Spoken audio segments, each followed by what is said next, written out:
warahmatullahi wabarakatuh. Selamat pagi. Perkenalkan, saya Tri Astuti SPD MPD. Saya merupakan dosen Prodi Pendidikan Guru Sekolah Dasar, Fakultas Ilmu Pendidikan dan Psikologi, Universitas Negeri Semarang. Pada kesempatan ini, saya akan memaparkan pernyataan diri dosen dalam unjuk kerja Tridharma Perguruan Tinggi atau PDD UKT PT bidang pengajaran. Kali ini saya akan memaparkan salah satu mata kuliah pokok yang saya ampu, yaitu Pendidikan IPS SD. Melalui video ini, saya akan mendeskripsikan sejumlah aspek yang saya laksanakan dalam perkuliahan tersebut, yang dalam hal ini meliputi aspek delivery, interaction, dan assessment atau disingkat DIA. Merujuk pada konsep atau aspek tersebut, lebih lanjut saya akan menjelaskan beberapa poin, yaitu deskripsi mata kuliah, capaian pembelajaran mata kuliah atau CPMK, materi pembelajaran, sistem pembelajaran yang terdiri dari metode dan mode pembelajaran, serta sistem penilaian. Mata kuliah Pendidikan IPS SD dengan kode 20P01551 memiliki bobot 2 SKS dan merupakan mata kuliah wajib bagi mahasiswa semester 2. Mata kuliah ini pada dasarnya merupakan salah satu mata kuliah fondasi atau pengantar untuk mata kuliah lanjutan yang akan ditempuh mahasiswa pada semester berikutnya, yaitu mata kuliah pengembangan pembelajaran IPS SD. Melalui mata kuliah ini diharapkan mahasiswa dapat memahami pengetahuan terkait dengan pendidikan IPS di sekolah dasar melalui perancangan dan pelaksanaan pembelajaran dan metode serta metode pembelajaran yang inovatif. Mahasiswa mampu mencapai kompetensi dan substansi pendidikan IPS, menguasai materi ajar dalam kurikulum dan sumber belajar IPS SD, serta menguasai prinsip-prinsip dasar dalam pembelajaran. Kemudian, untuk capaian perkuliahan mata kuliah atau CPMK, yang pertama, mahasiswa mampu mengembangkan sikap beriman, bertakwa kepada Tuhan Yang Maha Esa, peduli sosial, dan toleransi. Yang kedua, mahasiswa mampu menguasai dan mengembangkan konsep kurikulum, pendekatan, strategi, model, metode, teknik, bahan ajar, media, dan sumber belajar, serta evaluasi pembelajaran, khususnya pada bidang studi IPS di sekolah dasar. Yang ketiga, mahasiswa mampu mengkaji, implementasi, pengembangan, dan implementasi pengetahuan dan teknologi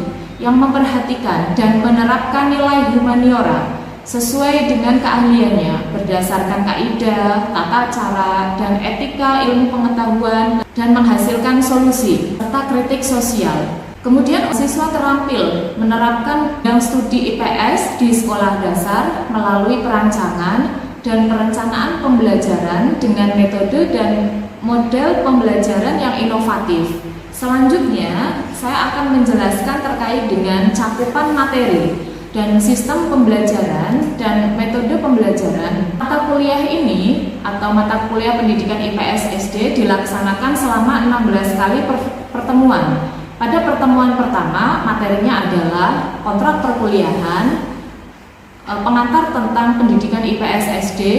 Kemudian pada pertemuan kedua dan tiga, membahas tentang tinjauan perkembangan kurikulum IPS SD yang meliputi perkembangan kurikulum SD, hakikat pembelajaran IPS SD, dan hakikat kurikulum 2006 dan 2013 serta kurikulum merdeka. Kemudian pada pertemuan keempat, 5, dan 6 membahas tentang peristiwa, fakta, konsep, generalisasi, ilmu-ilmu sosial, dan kurikulum SD tahun 2006 dan 2013, khususnya pada kelas 1, kelas 2, dan kelas 3. Kemudian sikap keterampilan dalam kurikulum IPS tahun 2006 dan 2013, kelas 1, 2, dan kelas 3. Berikutnya adalah contoh keterkaitan antara peristiwa, fakta, konsep, generalisasi, nilai, sikap, dan keterampilan dalam konteks pembelajaran IPS.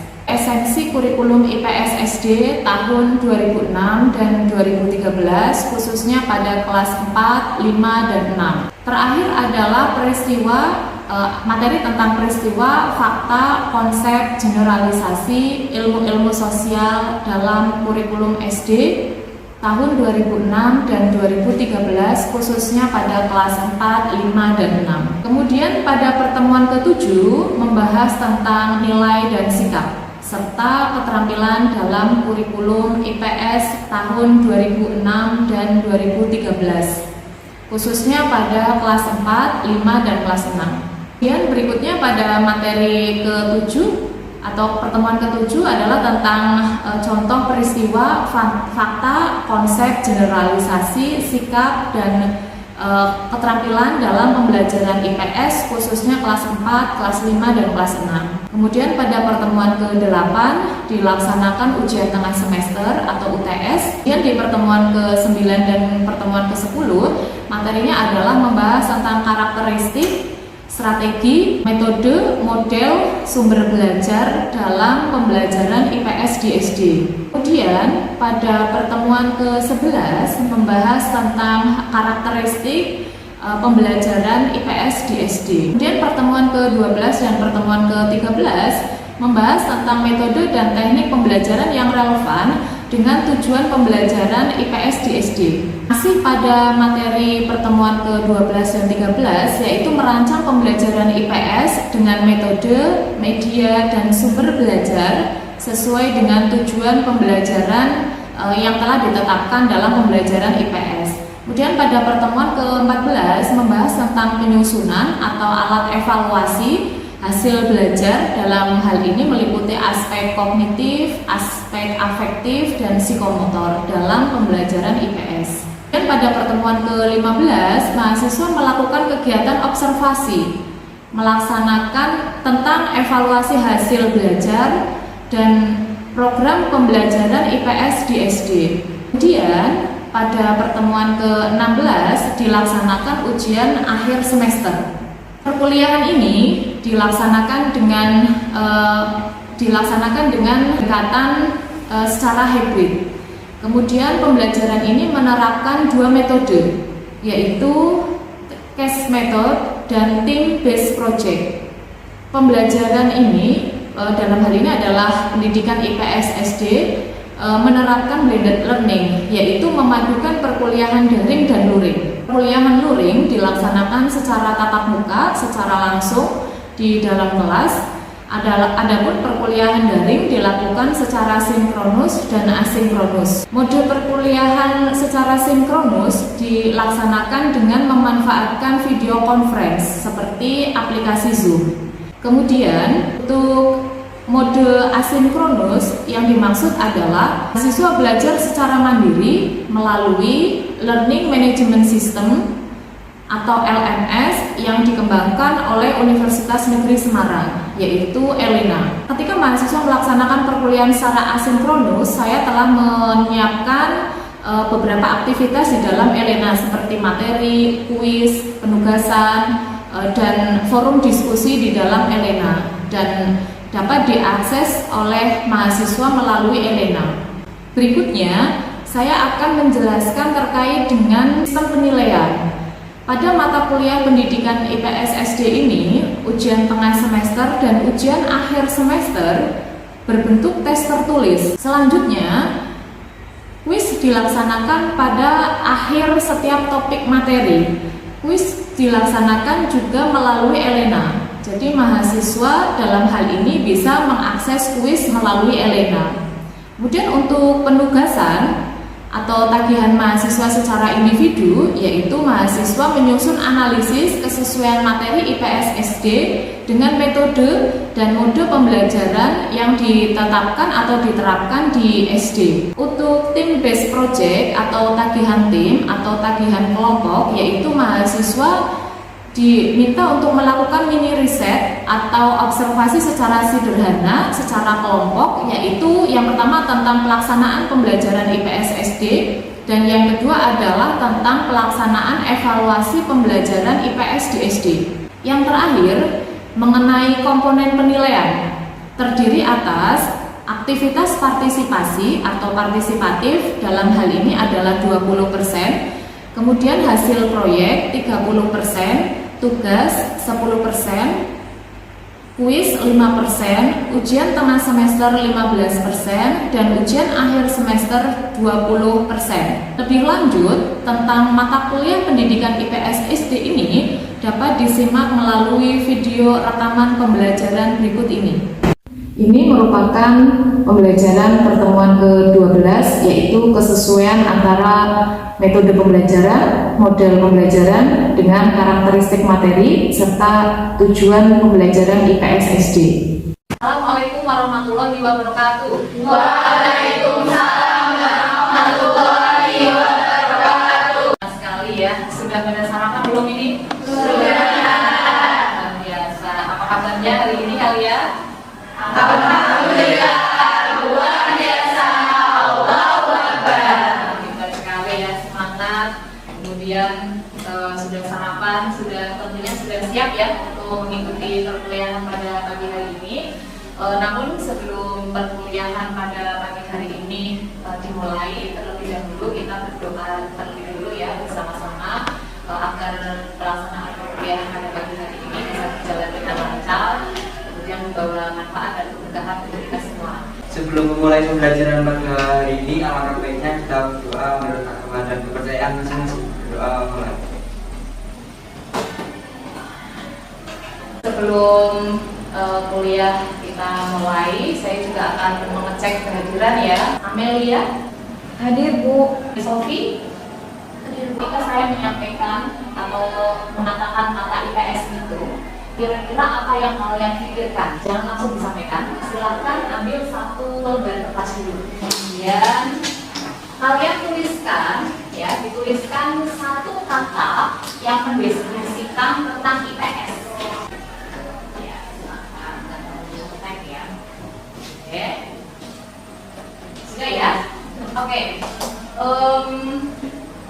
Di tempat kalian sudah kalian tuliskan satu kata tentang IPS. Sebelumnya siapa yang ingin menyampaikan pendapat, menyebutkan satu kata itu? Silakan. Jadi dari saya sendiri kalau misalnya menggunakan IPS itu saya langsung tertarik pada masyarakat. Apa Tadi kan karena dari ilmu pengetahuan sosial sendiri kan belum sangat sosial dan lebih menekankan pada penggunaan masyarakatnya. objek kajiannya ya, IPS itu adalah objek kajiannya adalah masyarakat. Oke, kita beri applause dulu dari sayap kanan. Silakan. IPS itu Kelompok. Apa alasannya?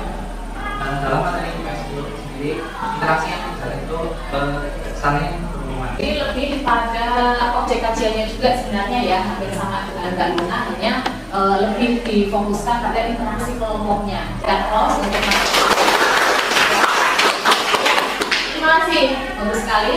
Ada nggak di antara kalian yang menuliskan bahwa IPS satu kata itu bosan atau jenuh atau materi banyak? Ya, apa yang kamu tuliskan Mbak? Kalau menurut saya itu dari pembelajaran IPS yang saya dapat itu sangat membosankan sekali, Bu. Iya. Karena materinya tuh banyak, jadi kalau udah lamaan menjelaskan jadi itu ngantuk. Amelia, betul. Untuk bisa menyampaikan materi IPS kepada siswa atau kepada peserta didik, itu kita perlu menggunakan cara yang tepat, gitu. Sebelum masuk ke materi ini, untuk tujuan pembelajarannya adalah mahasiswa mampu menguasai konsep, mengembangkan konsep, model, metode dalam pembelajaran IPS SD. Kemudian mahasiswa terampil dalam menerapkan pengetahuan bidang studi IPS di SD melalui rancangan dan pelaksanaan pembelajaran khususnya pada mata pelajaran IPS SD. Akan kita bahas pada pagi hari ini adalah materi tentang metode dan model pembelajaran IPS SD. Metode pembelajaran itu adalah cara yang digunakan oleh guru dalam menyampaikan materi dalam rangka mencapai tujuan pembelajaran. Itu saudara. Bagaimana caranya agar bisa menguasai ya, bisa menguasai materi dengan kita menerapkan metode yang tepat. Dari beberapa tingkatan ini ada nggak yang bisa mencoba menjelaskan gambar yang ada di monitor ini? Dari anak atau diri sendiri itu bagaimana cara kita mengontrol diri, kemudian dalam keluarga itu diri kita dalam keluarga itu bagaimana etikanya, kayak sopan santunnya itu dalam masyarakat, interaksi yang kita lakukan itu sesuai dengan adat atau sopan santun di masyarakat. Betul sekali ya, bahwa materi IPS itu secara hierarkis saudara. IPS itu adalah sebuah program pendidikan saudara, atau kalau dalam kurikulum itu merupakan nama mata pelajaran IPS, di mana mata pelajaran IPS itu diintegrasikan ya, terintegrasi dari beberapa cabang ilmu sosial, di antaranya ada sejarah, geografi, sosiologi, antropologi, politik, ekonomi gitu.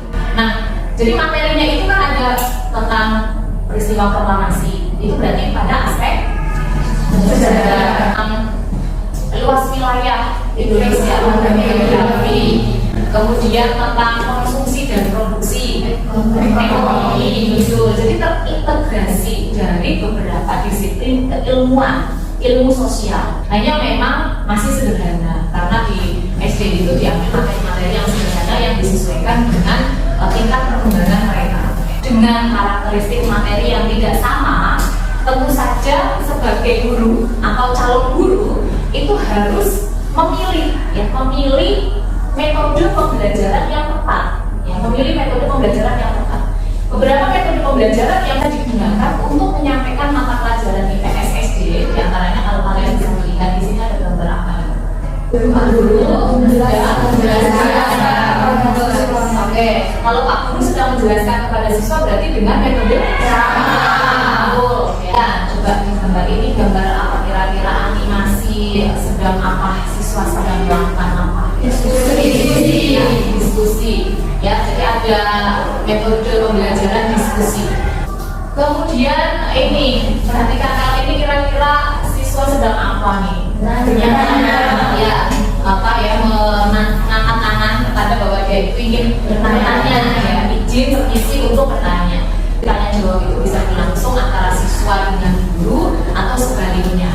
Kemudian berdasarkan yang tadi sudah kita bahas, dari beberapa metode pembelajaran itu ya dapat disimpulkan bahwa dalam menyampaikan materi IPS itu bisa disampaikan dengan lebih dari satu metode, betul ya, lebih dari satu metode, itu bisa divariasikan, bisa dikombinasikan gitu. Nah, kemudian itu tentang metode pembelajaran. Sekarang tentang model ya, model pembelajaran.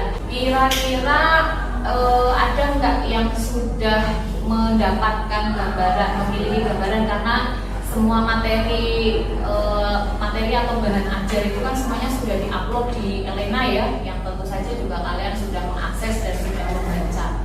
Sebelum masuk pada materi model pembelajaran, ayo siapa yang hendak memberikan pendapat tentang apa itu model pembelajaran? Ayo, silakan.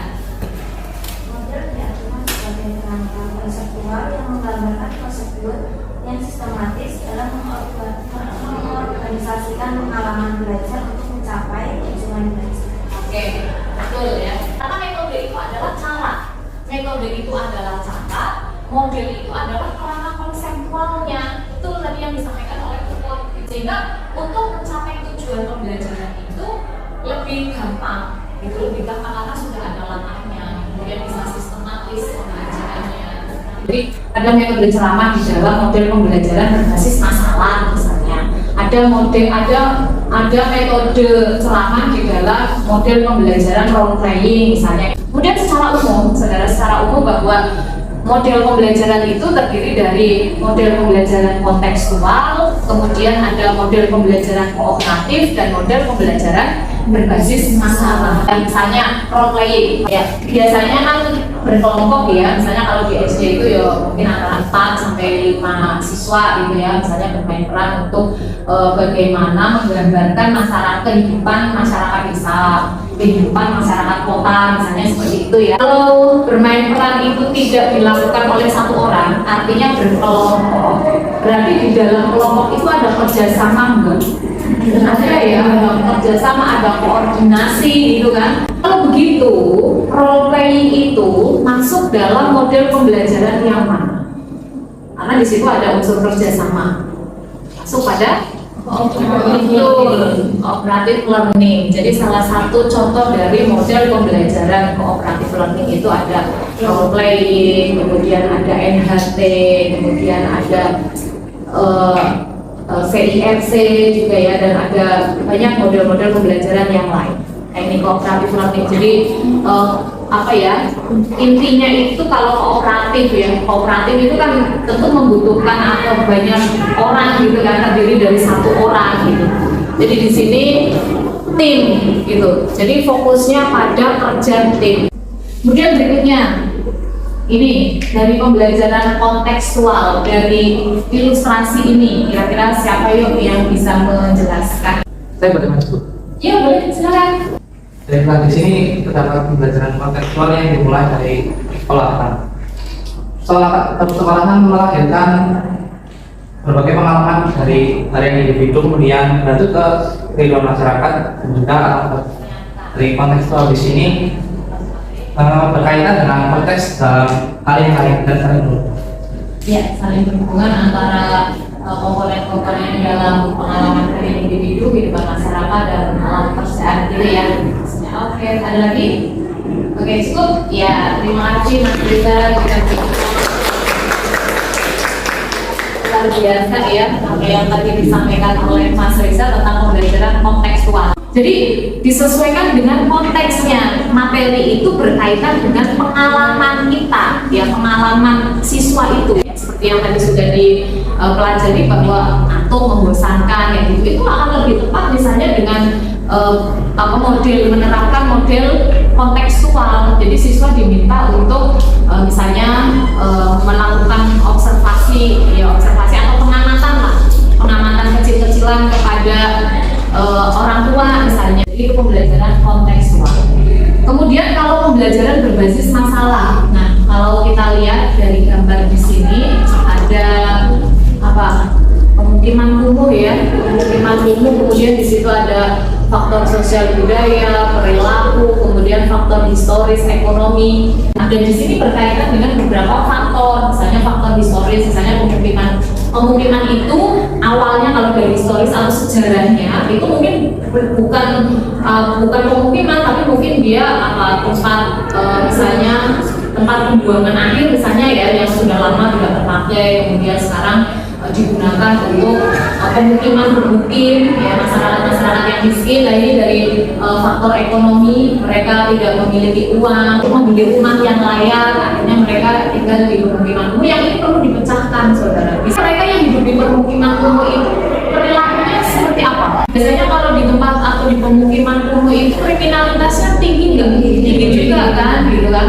Nah di sini jadi dan perilaku atau kepatuhan terhadap aturan itu juga kurang gitu kan. Dan dari faktor sosial dan budaya ada kebiasaan-kebiasaan yang mereka lakukan ya. Oke, berikutnya Budi akan mengajak kalian untuk berdiskusi ya, berdiskusi. Silahkan kalian bagi menjadi 5 kelompok, kemudian mendiskusikan tentang metode dan model pembelajaran apa yang tepat digunakan atau diimplementasikan atau digunakan untuk menyampaikan materi apa gitu. Jadi tadi kan sudah ada gambaran materinya, materi PSSD itu seperti apa secara umum. Kemudian nanti silahkan kalian diskusikan kira-kira materi-materi mana yang tepat disampaikan dengan metode A, metode B, metode C. Yuk silahkan.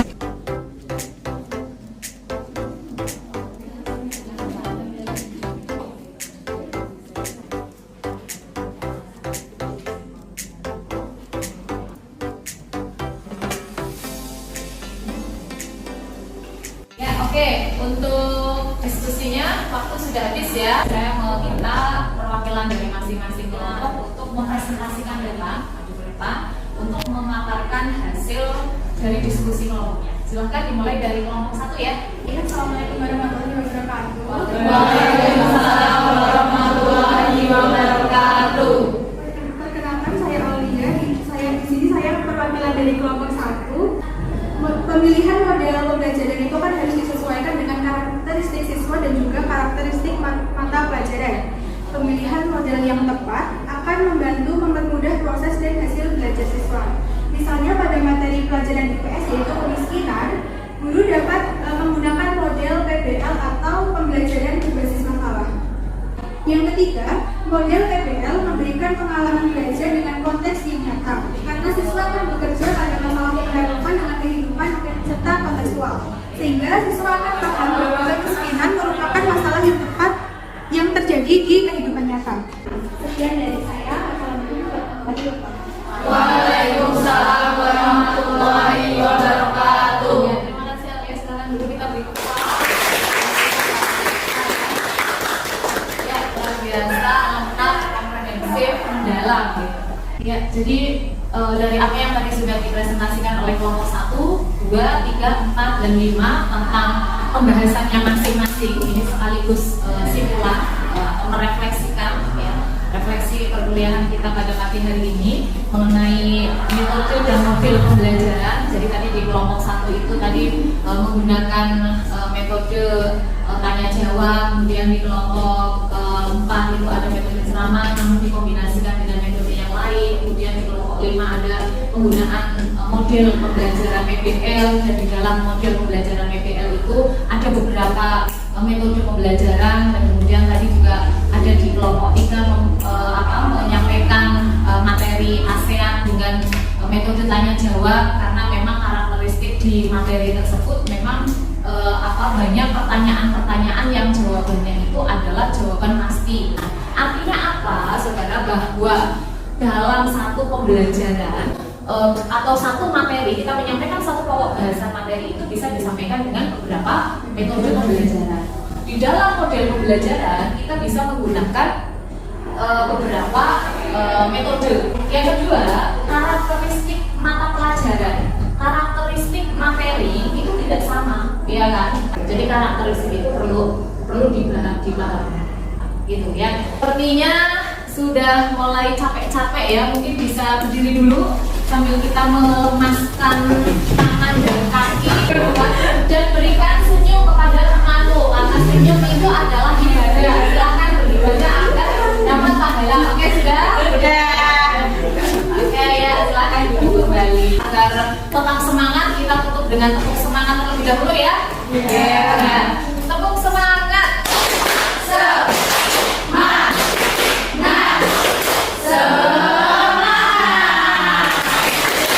Mudah-mudahan apa yang kita diskusikan, apa yang kita bahas pada pagi hari ini bermanfaat dan nanti bisa diterapkan, ya, bisa diterapkan, bisa diimplementasikan ketika menjadi guru atau nanti pada mata kuliah berikutnya. Kemudian untuk evaluasinya, Putri akan memberikan penugasan secara individu kepada kalian, di mana tugas tersebut dapat diakses melalui Elena. Nanti juga dapat disubmit juga melalui Elena, yaitu tugas analisis tentang kesesuaian antara metode pembelajaran, model pembelajaran dengan karakteristik materi serta tujuan pembelajaran IPS di SD. Ya, saya rasa cukup untuk pertemuan hari ini. Terima kasih, tetap semangat. Saya akhiri. Assalamualaikum warahmatullahi wabarakatuh.